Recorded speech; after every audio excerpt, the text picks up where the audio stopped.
कुर्बानी की ईद के मौके पर एक वीडियो बड़ी वायरल हुई। एक इंसान के साथ बकरे की अनोखी मोहब्बत। वो बकरा हजारों कतार आंसुओं के साथ रोता रहा जब वो अपने मालिक से जुदा हो रहा था। है तो बकरा ही था, लेकिन बकरों वाली हरकतें नहीं थी इसमें, इंसानों वाली थी। ये बकरा बहुत वफादार था, कभी रोया भी नहीं है। मुझे खुद भी नहीं पता था ये मेरी बातें समझता। पहले तो मैं कहता था शायद समझ थी, लेकिन वाकई इसके जाने के बाद एहसास हुआ कि इसे हर बात की समझ थी।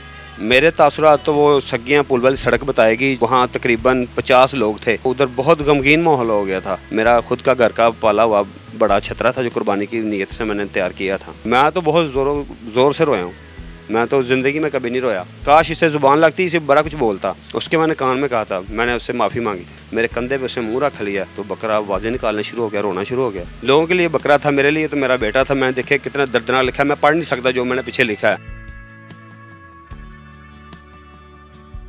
पाकिस्तान स्टोरीज में खुश आमदीद। मैं हूं इमरान अली खान, मेरे साथ अदील भट्ट साहब मौजूद हैं। कुर्बानी की ईद के मौके पर एक वीडियो बड़ी वायरल हुई। एक इंसान के साथ बकरे की अनोखी मोहब्बत। वो बकरा हजारों कतार आंसुओं के साथ रोता रहा जब वो अपने मालिक से जुदा हो रहा था। तो अदील भट्ट साहब हमारे साथ मौजूद हैं, इनसे जानते हैं कि बकरे के साथ इतनी अनोखी मोहब्बत क्या थी। जब आप उसे बेच रहे थे तो वो आपसे लिपट कर रोने लगा। उसके बाद एक वीडियो और वायरल हुई कि वही बकरा जब कुर्बानी के लिए कुर्बान होने लगा तो वो खुद ही लेट गया था। उनका कहना है कि मेरा वो बकरा नहीं था, वो मेरा बेटा था। मैं अपने कलेजे को किसी मजबूरी के तहत बेच आया। तो इनसे जानते हैं कि उसके साथ इतनी अनोखी मोहब्बत कैसे हो गई थी।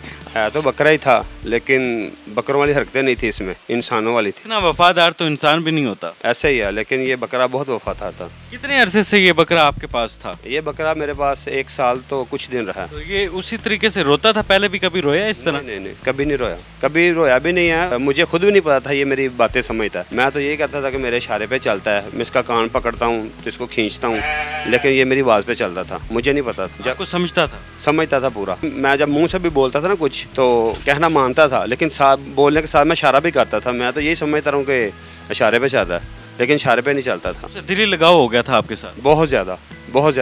ऐसा क्या करते थे कि एक जानवर जो ना समझ होता है, इंसान को समझ नहीं सकता, वो भी आपको समझ गया, आपके साथ उसको दिली लगाव हो गया, इतनी मोहब्बत होगी कि जब जुदाई का वक्त आया तो वो ज़ारो कतार आंसुओं के साथ रोता रहा पूरी मंडी के सामने, और पूरे पाकिस्तान में वो वायरल हो गया।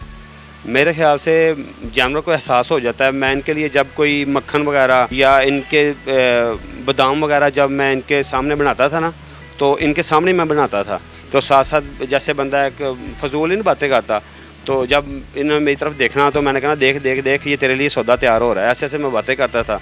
शायद इसको हर बात की समझ थी। पहले तो मैं कहता था शायद समझ थी, लेकिन वाकई इसके जाने के बाद एहसास हुआ कि इसे हर बात की समझ थी। जब बेचा आपने, वो रो रहा था, तो अंदर के आपके अपने तासुरात क्या थे? मेरे तासुरात तो वो सगियाँ पुल वाली सड़क बताएगी, वहाँ तकरीबन 50 लोग थे। तो उन्होंने मुझे साइड पे बिठा लिया, मुझे पानी वगैरह पिलाया। उधर बहुत गमगीन माहौल हो गया था। तो मैं तो सेल जब कर दिया तो मैं वापस भी ले आ सकता था। मेरा खुद का घर का पाला हुआ बड़ा छतरा था जो कुर्बानी की नीयत से मैंने तैयार किया था। तो फिर सेल तो करना ही था, लेकिन हालात तो बहुत ख़राब हो गए थे मेरे जिस्म के।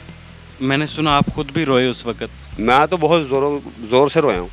मैं तो ज़िंदगी में कभी नहीं रोया। वैसे तो रोना आ जाता है इंसानी माहौल में, जानवरों के मामले में कभी नहीं रोया। मैंने इतने जानवर कुर्बान किए हैं, लेकिन इसने जाती मरतबा मुझे बता दिया कि मैं क्या, काश इसे ज़ुबान लगती, इसे बड़ा कुछ बोलता। उसे समझ आ गई थी कि उसे आप बेच रहे हैं, आप उससे जुदा हो रहे हैं? उसके मैंने कान में कहा था, मैंने उससे माफ़ी मांगी थी बाद में। नहीं, जब मैंने पैसे पकड़े हैं ना, तब मैंने उसे उसके कान में कहा कि मैंने पैसे पकड़े, मुझे यकीन नहीं हुआ कि मैंने सेल कर दिया। तो मैंने उसके कान में कहा कि मुझे ना, मैंने आपके पैसे ले लिए हैं, देखो मैं भी मजबूर हूँ, मुझे अल्लाह के लिए माफ़ कर देना। मैंने ये कहा तो बकरा निढाल हो गया, साथ ही रोना शुरू हो गया बकरा। बकरे ने लंबे सांस लिए हैं, 2-3, जैसे कि बोलने की कोशिश कर रहा है। लंबे सांस लेने के बाद बकरा बिल्कुल निढाल हो गया, जिस्म छोड़ दिया। मेरे कंधे पे उसने मुँह रख लिया तो बकरा आवाज़ें निकालने शुरू हो गया, रोना शुरू हो गया।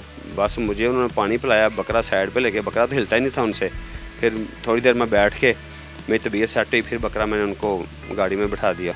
इस बकरे को कितने साल आपने पाला, इसका ख्याल रखा? इसका 1 साल 10, 12, 15 दिन। अब जब वीडियो वायरल हुई हैं, लोगों ने बड़ा अप्रिशिएट किया है, लोगों ने आपकी और इस बकरे की, एक नासमझ बेजुबान जानवर की मोहब्बत को बड़ा अप्रिशिएट किया है, और लोग भी उदास हो गए हैं, और लोग जानना चाह रहे थे कि आखिर ये कहानी क्या है। तो आपने लोगों को कहानी सुना दी, क्या पैगाम देना चाहेंगे? और लोगों ने भी जानवर पाले हुए हैं। मैं पैगाम देना चाहता हूँ कि जानवर के साथ बातें करें। इसके जाने के बाद मुझे पता चला जानवर वाकई ही दुआ करता है। जानवर जब सारा दिन खिलाते हो आप, रात को बैठ के जब जानवर गाली करता है, चुगाली मुँह मारता है, यानी कि हजम करता है, तो आसमान की तरफ मुंह करके दुआएं करता है। मैं तो कहता हूँ ये बकरा है ही नहीं था, इसका जैमन ज़ेन इंसानी ज़ेन था। इसके साथ मैं जो बात करता था समझता था, लेकिन इसके जाने के बाद पता चला।